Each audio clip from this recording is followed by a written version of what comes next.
ఒకప్పుడు ఇంద్రుడి భార్య ఇంద్రాణి ఒక చిలుకను ఎంతో ప్రేమగా పెంచుకుంటూ ఉండేది.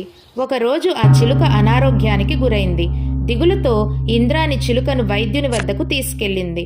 వైద్యుడు చిలుకను రక్షించడం కష్టమని చెప్పాడు.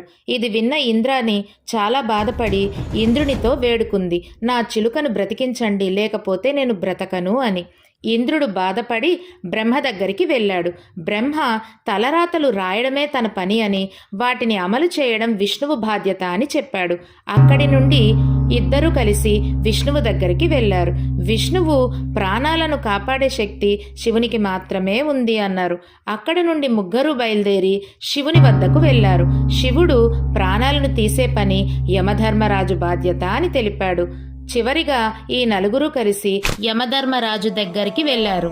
అప్పుడు యముడు చావుకు సమీపంలో ఉన్న వారి పేర్లను ఆకులపై రాసి ఒక గదిలో ఉంచుతానని చెప్పాడు. ఆ గదిలోకి ఇంద్రుడు, బ్రహ్మ, విష్ణువు, శివుడు, యమధర్మరాజు ఒకేసారి ప్రవేశించినప్పుడు ఒక ఆకు రాలి నేలపై పడింది.